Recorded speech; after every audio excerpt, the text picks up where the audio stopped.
దేవునికి స్తోత్రం. దేవుని నామానికి మహిమ కలుగును గాక. కూడి వచ్చిన సంఘమంతటికి లోకరక్షకుడైన యేసు ప్రభువారి పరిశుద్ధ నామమున అందరికీ వందనాలండి. Wish you happy new year. నూతన సంవత్సర శుభాకాంక్షలు మరొకసారి తెలియజేస్తున్న దేవుడు రాత్రికాల సమయంలో ఆయన కృపనిచ్చి ఆయన యొక్క కృప ద్వారా మనల్ని నడిపించిన విధానాన్ని బట్టి దేవతి దేవునికి మహిమ కలుగును గాక. రాత్రికాల సమయంలో జరిగిన ఆరాధన బట్టి ఎంతమంది ఆస్వాదింపబడ్డారు అనుకుంటున్నారు? మీరు ఎవరు ఆస్వాదింపబడలేదేంటి? దేవుడు కృపించాడు. దేవుడు కృపించి చాలా దేవుని యొక్క సన్నిధానంతో దేవుడు నడిపించి ఆయన మనల్ని బలపరిచాడు. ఆయన మాటల ద్వారా మనల్ని ఆదరించాడు. దేవుడు ఈ నూతనమైన సంవత్సరంలో నూతనమైన కార్యాలు మన జీవితంలో జరిగించును గాక. మంచిది. మరి సమయం అవుతుంది కనుక నేను కూడా ఎక్కువసేపు చెప్పను. ఈ పండగ వాతావరణంలో ఏంటంటే ఒక సంతోషం ఉండిద్ది అనమాట. ఈ పండగ వాతావరణంలో మనకున్న బాధలు, మనకున్న కష్టాలు, మనకున్న సమస్యలు అన్నీ మర్చిపోయి మనం ఆనందంతో సంతోషంతో ఉంటాం. అవునా కదా? ఇది ఒక మంచి వాతావరణం అనమాట. క్రీస్తుని కలిగి ఉన్న ప్రతి ఒక్కరి జీవితంలో రోజు పండగే. ఒక పాట ఉండిద్ది అనమాట, యేసయ్య మనతో ఉంటే పండగంట, యేసయ్య లేకపోతే దండగంట. ఒక పాట పాడుతూ ఉంటారు తెలిసిన దైవజనులు. అట్లాగా యేసయ్యని కలిగి ఉంటే ప్రతిరోజు పండగే. మనం క్రిస్మస్ అని, న్యూ ఇయర్ అని ఇలాగ పండగ చేసుకుని ఉంటుంటాం. మంచిదే. దేవుడు మనకి కొత్త సంవత్సరం అనే దయా కిరీటాన్ని ధరింపచేశాడు. మరి ఈ యొక్క మధ్యకాల సమయంలో దేవుడు తన వాక్కు ద్వారా మనతో మాట్లాడిన గాక. ప్రార్థన చేసుకుందాం. కనికరం గల తండ్రి, కృపగల దేవా, ఈ మధ్యకాల సమయంలో ప్రభా, ఈ నూతన సంవత్సరంలో నీ నూతనమైన వాగ్దానములతో ప్రభా మీరు మాతో మాట్లాడండి, మమ్మల్ని బలపరచండి అయా. మనుషులు మాట్లాడితే ప్రయోజనం లేదు నాయన. జీవం గల నీ వాక్కుతో మీరే మాతో, నాతో, మా అందరితో మీరు మాట్లాడి ప్రభా మమ్మల్ని బలపరిచి నీ కృపలో వర్ధిల్లింపచేసి నూరంతల ఆశీర్వాదాన్ని మేము మా జీవితంలో అనుభవించే కృపను మాకు దయచేయమని యేసు పరిశుద్ధ నామమున ప్రార్థిస్తున్నాము తండ్రి. ఆమేన్. మనం అందరం అనుకుంటూ ఉంటాం, మనం ఉన్న కుటుంబంలో కానీ, మనం ఉన్న ప్రదేశంలో కానీ, మనం ఉన్న ప్రాంతంలో కానీ మనమే గొప్ప వాళ్ళు అనుకుంటాం. అవునా కదా? మనమే గొప్ప వాళ్ళు. ఎవరిని అడిగినా సరే అడిగితే నేనే గొప్ప, నాకు నేనే గొప్ప అని అనుకుంటాం. అంటే గొప్పగా ఉన్నతంగా ఉండాలని ఆశించడం చాలా మంచిది. ఉన్నతమైన ఆశీర్వాదాన్ని మనం పొందుకోవాలని, ఉన్నతపడాలనుకోవటం తప్పు కాదు, మంచిదే. అది మంచిదే. మంచి వ్యక్తిత్వం కలిగి, మంచి ప్రార్థనా జీవితం కలిగి, దైవభక్తి కలిగి మనం జీవించడం చాలా మంచిది. అయితే ఈ లోకంలో అత్యున్నతమైన పురస్కారం, అత్యున్నతమైన బహుమతి ఏదో మీకు తెలుసా? అత్యున్నతమైన పురస్కారం, అత్యున్నతమైన బహుమతి, అత్యున్నతమైన ఘనత ఎవరికైనా తెలుసా? లోకంలో అత్యున్నతమైన పురస్కారం ఇది. ఇక ఆ పురస్కారం పొందుకుంటే వాళ్ళకి ఉన్నతమైన పేరు కలిగిద్ది అనమాట. ఎవరికైనా తెలుసా? నోబుల్ బహుమతి అనమాట. నోబుల్ బహుమతి అని నోబుల్ ప్రైజ్ అని ఇస్తారనమాట. ప్రపంచం మొత్తం మీద భౌతిక శాస్త్రం, రసాయన శాస్త్రం, వైద్య శాస్త్రం, అలాగే సామాజిక అంటే సేవాపరమైన విధానాల్లో కానీ, అలాగే శాంతిగా ఉండటంలో కానీ, ఇలాగా ఒక 6 రంగాల్లో కళలు ఉంటాయి కదా, కళలు అలాగా ఈ యొక్క 6 రంగాల్లో వారు ఎంపిక చేసుకొని ప్రతి సంవత్సరం వారిని, లోకంలో ఉన్న వారిని ఎంపిక చేసుకొని వీరు ఈ ఉన్నతమైన పురస్కారానికి వీళ్ళు అర్హులు అని వారి యొక్క బయోడేటా మొత్తం చెక్ చేస్తారు. వారి బయోడేటా మొత్తం చెక్ చేసి వారికి ఆ పురస్కారాన్ని ఇస్తారు. ఆ పురస్కారం పొందుకుంటే వారు ఈ లోకంలో చాలా ఉన్నతమైన వ్యక్తులుగా పరిగణించబడతారు. ఎక్కడికి వెళ్ళినా వారు హానర్ చేయబడతారు. ఎక్కడికి వెళ్ళినా సరే వారికి గౌరవం దక్కుతుంది. మరి లోకంలో ఉండే ఉన్నతమైన పురస్కారాన్ని, నోబెల్ ప్రైజ్ పొందుకున్న వారిని ఈ యొక్క లోకంలో అత్యున్నతమైన ఘనత కలిగిన వారిగా పరిగణిస్తారు. అయితే ఈ మధ్యకాల సమయంలో దేవుడు మనకిస్తున్న వాగ్దానాన్ని, ఈ నూతన సంవత్సరంలో ఈ వాగ్దానము మనందరి జీవితాల్లో నెరవేర్చబడుగాక. ఒకసారి ఆ వాగ్దానాన్ని మనం చదువుకుందాం. మొదటి దినవృత్తాంతాల గ్రంథము 17వ అధ్యాయము 8వ వచనం. మొదటి దినవృత్తాంతాల గ్రంథము 17వ అధ్యాయము.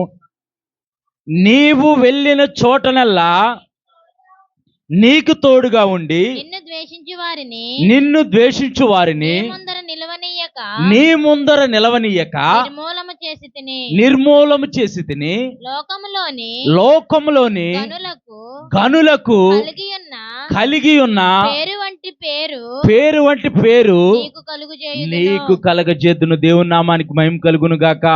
మొదటి దినవృత్తాంతాల గ్రంథము 17వ అధ్యాయం 8వ వచనంలో లోకంలో ఉన్న గనులకు కలిగి ఉన్న పేరు వంటి పేరు నీకు కలగజేస్తా అంటున్నాడు. దేవుని నామానికి మహిమ కలుగును గాక. నాకు ఘనత ఎందుకండి, నాకు పేరు ఎందుకండి? నాకున్న అప్పులు తీరితే బాగుండు, నాకున్న సమస్యలు తీరితే బాగుండు, మా వాడికి పెళ్ళి అయితే బాగుండు, మా వాడికి ఉద్యోగం వస్తే బాగుండు, మా అమ్మాయి నీళ్ళు వేసుకోవట్లేదు, మా అమ్మాయిని దేవుడు జ్ఞాపకం చేసుకొని గర్భఫలం ఇస్తే బాగుండు అని అనుకుంటున్నావా? దేవుడు వాటినన్నిటిని అనుగ్రహిస్తాడు. అలాగే దేవుడు ఈ సంవత్సరంలో నిన్ను హానర్ చేయబోతున్నాడు. దేవుని నామానికి మహిమ కలుగును గాక. దేవుడు నిన్ను హెచ్చించబోతున్నాడు. నువ్వు ఎక్కడైతే పని చేస్తున్నావో, నువ్వు ఎక్కడైతే నివసిస్తున్నావో, ఎక్కడైతే నీవు ఉంటున్నావో ఆ ప్రాంతంలో దేవుడు నీకు ఘనతను కలగజేయబోతున్నాడు. లోకంలో గనులకు ఉన్న పేరు వంటి పేరు దేవుడు మనకు కలగజేయబోతున్నాడు. దేవుని నామానికి మహిమ కలుగును గాక. నమ్మువానికి సమస్తము సాధ్యం. నమ్మితేనే మన జీవితాల్లో కార్యాలు జరుగుతాయి.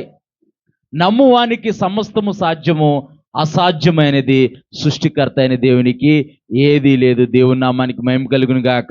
ఇక్కడ దావీదుకి ఇస్తున్న వాగ్దానం ఇది.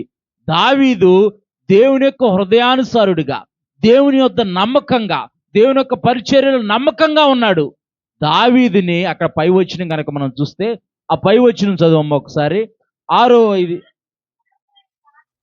నీ సేవకుడైన దావీదుతో చెప్పవలసినది ఏమనగా, సైన్యములకు అధిపతి యెహోవా ఇలాగ సెలవిచ్చుచున్నాడు, నీవు నా జనులైన ఇశ్రాయేలు మీద అధిపతివై ఉండినట్లు గొర్రెల వెంబడి ఎక్కడ తిరుగుతున్నాడంట దావీదు?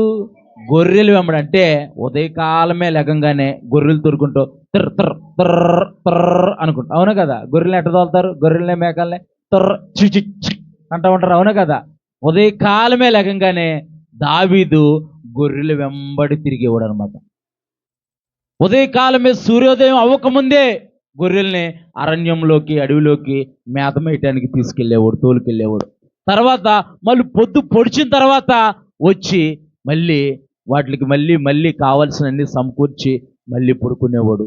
దేవుడు తన హృదయాన్ని చూశాడు. దేవుడి నామానికి మహిమ కలుగును గాక. ఈ మధ్యకాల సమయంలో దేవుడు మీ హృదయాన్ని కూడా చూడబోతున్నాడు. నీ పరిస్థితి ఏదైనా, నీ స్థితి ఏదైనా సరే, గొర్రెల వెంబడ వెళ్తున్న దావీదుని దేవుడు జ్ఞాపకం చేసుకున్నాడు.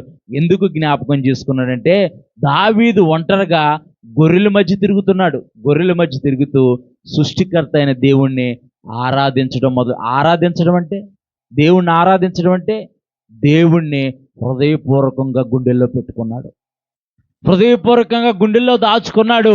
అందుకే దావీదు అంటున్నాడు, గొల్యాదు మీదకి వెళ్ళబోయే ముందు దావీదు అంటున్నాడు, నేను అరణ్యంలో గొర్రెలు కాసుకున్నప్పుడు ఎలుగుబంటి వచ్చింది. యెహోవా సహాయం వల్ల ఎలుగుబంటిని చంపటానికి దేవుడు కృప చూపించాడు. మళ్ళీ నేను అరణ్యంలో గొర్రెల్ని కాసుకునేటప్పుడు సింహం వచ్చింది. సింహాన్ని చీల్చడానికి దేవుడు నాకు బలాన్ని అనుగ్రహించాడు. ఈ మనుషుడైన గొల్యాదు, ఈ అన్యుడైన గొల్యాదు ఎంత అని చెప్పి యెహోవా పేరట గొల్యాదు మీదకి వెళ్ళినప్పుడు దేవుడు విజయాన్ని అనుగ్రహించి దావీదుని హెచ్చించాడు. దేవుని నామానికి మహిమ కలుగును గాక. ఆయన గొర్రెలు కాసుకుంటేనే దేవుణ్ణి ఆరాధించడం మొదలుపెట్టాడు, దేవుని ఆజ్ఞలకు లోబడటం మొదలుపెట్టాడు, దేవుణ్ణి హృదయపూర్వకంగా వెతకడం మొదలుపెట్టాడు. మనము దేవుణ్ణి పైన వెతికేవారిగా ఉండకూడదు. ఎలాగా? పైన అంటే మన అవసరాల కొరకు, మన డబ్బులో నుంచి, మన దగ్గర నుంచి ఎప్పుడైనా ఒక 5 రూపాయల కాయిన్ కానీ, 10 రూపాయల కాయిన్ కానీ, 100 రూపాయలు పోవసరం లేదు కానీ 5 రూపాయలు 10 రూపాయలు మనం పెట్టిన చోట కనపడకుండా ఉంటే మనం ఏం చేస్తాం? మొత్తం అన్ని అవసరమైతే బీరువాలో ఉన్నాయి అన్నీ తీసేస్తాం, లేదా సెల్ఫ్లో ఉన్నాయి అన్నీ తీసేస్తాం. ఇక్కడే పెట్టాను, ఇక్కడే పెట్టాను, ఎరా నువ్వు తీసావారా, నువ్వు తీసావా, నువ్వు తీసావా అంటే నేను తీయలేదు. మనం పెట్టిన చోటు మర్చిపోతాం. ఇంతకీ మనం పెట్టిన చోటు మర్చిపోతాం. ఎతుకుతా ఉంటాం. ఇక్కడ పెట్టానా, దొరికినాక ఇక్కడ పెట్టానా. దేవుణ్ణి మనం అంతకంటే హృదయపూర్వకంగా ఎతకాలి. దావీదు ఆ గొర్రెల మంద వెంబడి వెళ్తున్నప్పుడు, దావీదు ఆ గొర్రెల మధ్య నడుస్తున్నప్పుడు దావీదు దేవుణ్ణి ఆరాధించడం మొదలుపెట్టాడు, దేవుణ్ణి మహింపరచడం మొదలుపెట్టాడు. దావీదు మంచి కీర్తనాకారుడు. దేవునికి నచ్చేది ఏంటో తెలుసా? దేవుణ్ణి ఆరాధించటమే. ఆరాధించడం అంటే ఖాళీగా ఉన్నప్పుడు మనం కబుర్లు చెప్పుకుంటూ ఉంటాం. నువ్వు ఖాళీగా ఉన్నప్పుడు నీ నోరు తెరిచి దేవుని స్తుతించడం మొదలుపెట్టు. ఉదయకాలమే దేవుని స్తుతించడం మొదలుపెట్టు. ప్రార్థన పరిస్థితుల్ని మారిస్తే స్తుతి నీ స్థితిగతులన్నిటిని మారి. స్థితి అంటే మొత్తం చుట్టుపక్కల ఉన్న ఏదైతే వ్యతిరేకంగా ఉందో దాన్ని అంతటినీ మార్చేసేది. దేవుని నామానికి మహిమ కలుగును గాక. దేవుడు ఈ మధ్యకాల సమయంలో అంటున్నాడు, లోకంలో గనులకు కలిగి ఉన్నటువంటి పేరును నీకు కలగజేస్తానంటున్నాడు. నాకు లోకంలో ఉన్న గనులలాగా పేరు వద్దులే కానీ బాబా, మా ఇంట్లో నాకు గౌరవం ఉంటే చాలని నువ్వు అనుకుంటున్నావేమో. దేవుడు తప్పకుండా నీకు గౌరవం ఇవ్వబోతున్నాడు. దేవుడు తప్పకుండా నేను హెచ్చించబోతున్నాడు. అవునా కదా? ముందు లోకంలో పక్కన పెడితే మనం ఎక్కడైతే పని చేస్తున్నామో అక్కడ మన మాట చల్లకుండా ఉంటే ఎలాగుండిద్ది? ఎందుకు వచ్చింది జాబు, ఎందుకు వచ్చింది పరిస్థితి, రోజు నీరసంగా వెళ్ళటం, నీరసంగా రావటమే. అవునా కదా? మనశ్శాంతి ఉండదు. ఏదో వెళ్తున్నాము, చేస్తున్నాము, వస్తున్నాము అన్నట్టు ఉండిద్ది. అదే అక్కడ దేవుడు నిన్ను హెచ్చించడం మొదలు పెడితే, దేవుడు నిన్ను అక్కడ హానర్ చేయడం మొదలు పెడితే, దేవుని యొక్క దీవెనలు, దేవుని యొక్క ఆశీర్వాదాలు నీ ద్వారా అనేక మంది చూస్తారు. దేవుని నామానికి మహిమ కలుగును గాక. కుటుంబం ఉండిద్ది. కుటుంబంలో మన మాటకు విలువ లేకపోతే ఎలా ఉండిద్ది? కుటుంబంలో మన మాటకు విలువ లేకపోతే ఎలా ఉండిద్ది? కుటుంబంలోనే విలువ ఉండట్లేదు, బయటేం విలువ ఉండిద్ది అనుకున్నాం. దేవుడు కుటుంబంలోను బయట కూడాను మనకు విలువ పెంచబోతున్నాడు. దేవుని నామానికి మహిమ కలుగును గాక. ఇక్కడ దేవుని ఒక వాక్ అంటుంది, మొదటి దినవృత్తాంతాల గ్రంథము 17:8 నువ్వు వెళ్ళిన చోటునెల్లా నీకు తోడుగా ఉండి నిన్ను ద్వేషించిన వారిని నీ ముందర నిలవనీయక నిర్మూలం చేసి. యెహోషువ గ్రంథము 1:5 దేవుని ఒక వాక్ ఈ విధంగా అందుతుంది, నీవు బ్రతుకు దినములన్నీ ఏ మనుషుడు నీ ఎదుట నిలవలేక ఉండును. నేను మోషేకి తోడైనట్లు నీకు నువ్వు తోడే ఉండును. నిన్ను విడువను, ఎడబాయను, నిర్భయం కలిగి ధైర్యంగా ఉండుము. 6వ నేను నీకు ఆజ్ఞాపించుచున్నాను కదా, నిర్భరం కలిగి ధైర్యంగా ఉండుము, దిగులు పడకము, జడియకము. నీవు నడుచు మార్గం అంతట్లో నీ దేవుడైన యెహోవా నీకు తోడుగా ఉండును. ఈ నూతన సంవత్సరంలో నీవు నడుస్తున్న మార్గాల్లో అపజయమనే మార్గం గుండా నువ్వు నడుస్తున్నావేమో, అవమానాలనే మార్గం గుండా నువ్వు నడుస్తున్నావేమో, నిందలనే మార్గం గుండా నీవు నడుస్తున్నావేమో, అనారోగ్యం అనే మార్గం గుండా నీవు నడుస్తున్నావేమో, అప్పులనే మార్గం గుండా నీవు నడుస్తున్నావేమో. నీవు ఏ మార్గంలో నడుస్తున్నా నీ దేవుడైన యెహోవా నీకు తోడుగా ఉంటానంటున్నాడు. దేవుని నామానికి మహిమ కలుగును గాక. నీకు తోడుగా ఉండటమే కాదు, దిగులు పడకము, జడియకము. నీవు నడుచు మార్గం అంతట్లో నీ దేవుడైన యెహోవా నీ తోడుగా ఉండి నీవు ఏ మార్గం గుండా వెళ్తున్నా సరే ఆ మార్గాన్ని సరళం చేసి మంచి మార్గంలో దేవుడు మిమ్మల్ని నడిపించబోతున్నాడు. దేవుని నామానికి మహిమ కలుగును గాక.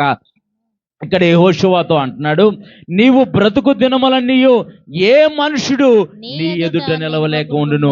నీకు విరోధంగా రూపింపబడిన ఏ ఆయుధము వర్ధిల్లదు అంటున్నాడు. దేవుని నామానికి మహిమ కలుగును గాక. నీకు విరోధంగా ఏ ఆయుధాన్ని రూపింపబడుతున్నా, అపవాది ఏ ఆయుధాన్ని మీద ప్రయోగించాలనుకుంటున్నా, యేసు సర్వశక్తి గల నామంలో ఆ ఆయుధాలన్నీ నిర్వీర్యమైపోవును గాక. ఆ ఆయుధాలన్నీ యేసు రక్తంలో కాల్చబడును గాక. విజయము యెహోవా, యుద్ధము యెహోవాదే, విజయము మందే. దేవుని నామానికి మహిమ కలుగును గాక. ద్వితీయోపదేశకాండము 28:7 ద్వితీయోపదేశకాండము 28:7 ద్వితీయోపదేశకాండము 28 నీ మీద పడు నీ శత్రువులను యెహోవా నీ ఎదుట హతమగునట్లు చేయును.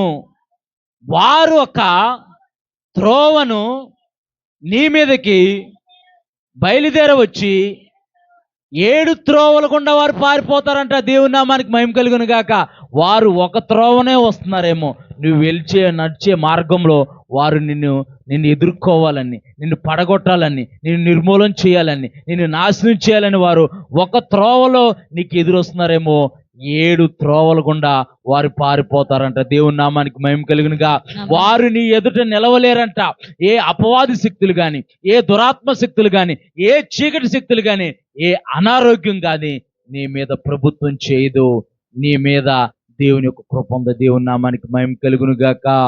ధైర్యము కోల్పోయినా, భయముతో మది నిండినా, చీకటులే కమ్మినా, సాగలేనని తెలిసినా, మా పితరులను నడిపించినా, నీ సామర్థ్యం మాకు తెలిపిన, మాకు ధైర్యముగా ఉన్నది, ఎంతో నెమ్మదిగా ఉన్నది, మాకు ధైర్యముగా ఉన్నది, ఎంతో నెమ్మదిగా ఉన్నది, మా కాపరివైనందునా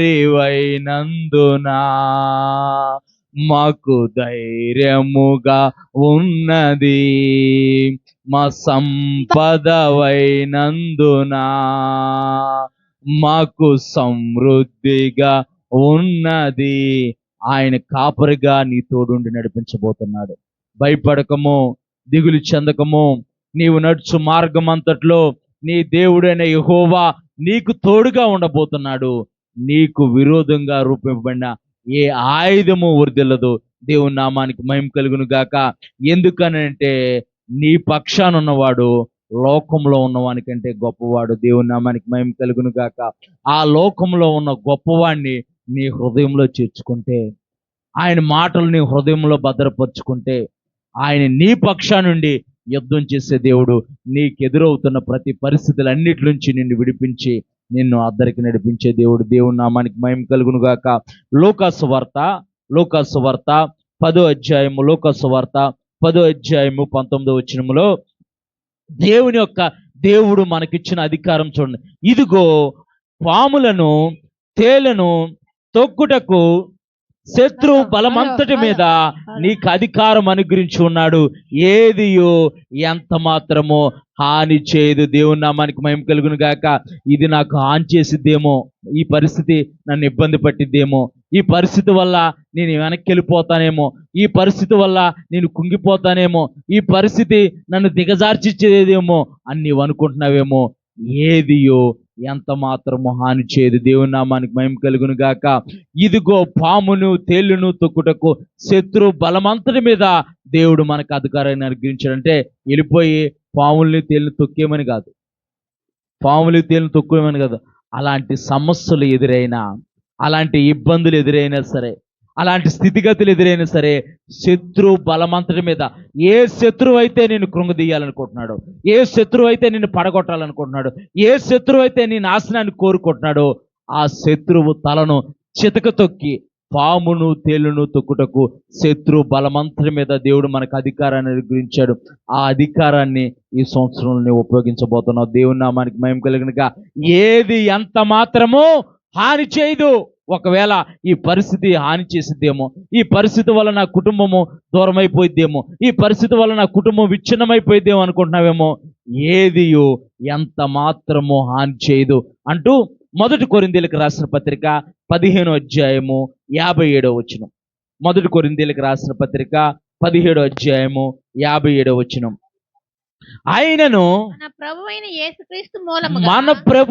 యేసుక్రీస్తు మూలంగా మనకు జయము అనుగ్రహించుచున్న దేవునికి స్తోత్రం కలుగును గాక. దేవుని నామానికి మహిమ కలుగును గాక. మన పరిస్థితులన్నిటి మీద దేవుడు మనకి జయాన్ని అనుగ్రహించబడుతున్నారు. ఎవరిని బట్టానంటే మన ప్రభువైన యేసుక్రీస్తు మూలముగా మనకు జయము అనుగ్రహించున్న దేవునికి మహిమ కలుగును గాక. ఆమేన్. జయముంది, జయముంది, జయముంది, యేసు జయముంది, జయముంది, జయముంది, క్రీస్తులో జీవించు నాకు ఎల్లప్పుడు జయముండును. క్రీస్తులో జీవించు నాకు ఎల్లప్పుడు జయముండును. జయముంది జయముంది జయముంది. అందరూ ఇలా చేయి పైకి లేపాలి, అనాలి మనం. జయముంది జయముంది జయముంది, నాకు జయముంది జయముంది జయముంది. ఎటువంటి శ్రమలొచ్చినా నేను దిగులు పడను ఇలాలో. చెప్పాలి, ఎటువంటి శ్రమలొచ్చినా. నేను అడుగుతాను, తెలియక అడుగుతాను. ఇప్పుడు నాకంటే వయసులో పెద్దోళ్ళు ఉన్నారు. నా వయసులో నా నా మీ వయసులో సగం వయసు కూడా నాకు లేదు. మీరు ఎన్ని పరిస్థితులు చూసుంటారు, మీరు ఎన్ని ఇబ్బందులు చూసుంటారు. వాటిలన్నిటి నుంచి దేవుడు తప్పించాడా లేదా? అందుకే పాడదాం. ఎటువంటి శ్రమలొచ్చినా నేను దిగులు పడను ఇలాలో.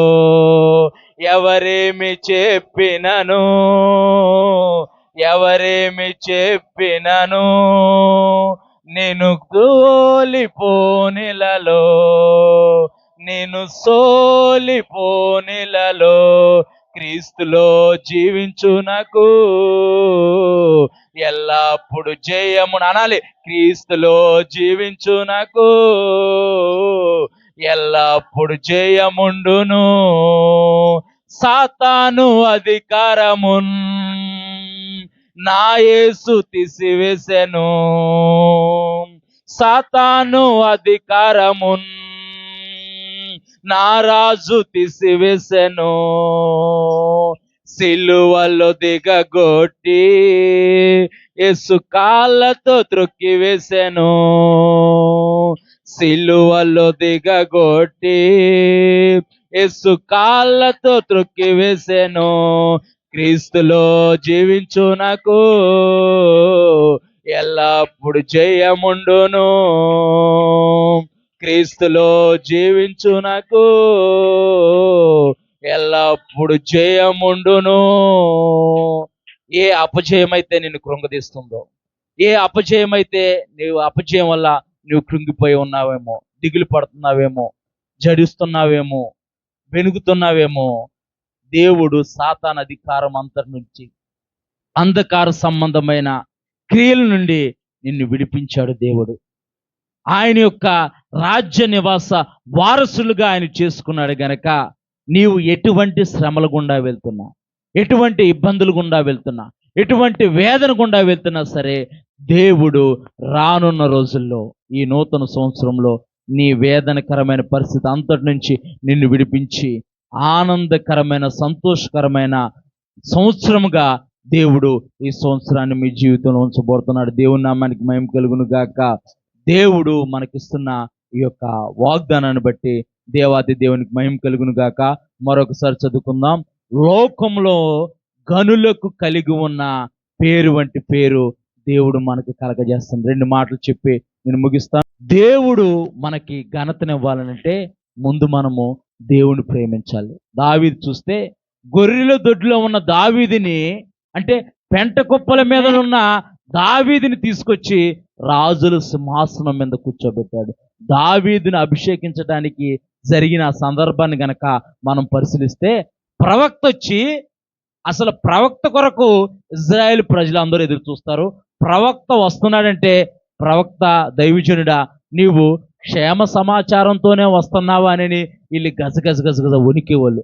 అలాంటిది దేవుడు మాట్లాడి, సమూయేలు ప్రవక్త ద్వారా మాట్లాడి, సమూయేలు వెళ్ళి దావీదుని అభిషేకించు, దావీదుని పేరు కూడా చెప్పలేదు, నీవు యెష్షై కుమారుల్లో ఒకరిని నువ్వు అభిషేకించాలని పంపించినప్పుడు, దేవుని ఆత్మ ద్వారా సమూయేలు నడిపించబడినప్పుడు, ప్రవక్త వచ్చి కూర్చోగానే అందరూ లేచి నుంచున్నారు.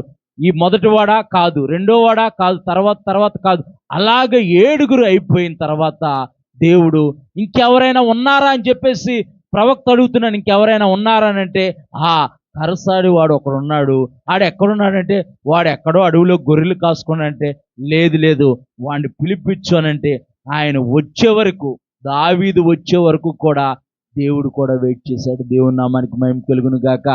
అంటే దేవుణ్ణి నీవు హృదయపూర్వకంగా ప్రేమిస్తే, నీవు దేవుణ్ణి హృదయపూర్వకంగా ఆరాధిస్తే, ఆయన పరిచర్యలో నువ్వు పాలిభాగస్తులై ఉంటే మనుషులు చూడొచ్చు, చూడకపోవచ్చు. ఒకవేళ దావీదు తన కుటుంబంలో వాళ్ళ అన్నలేమో యుద్ధానికి చేయడానికి, అంటే సైనికులుగా మంచి గౌరవం ఉంది, దావీదుకి గౌరవం లేదు.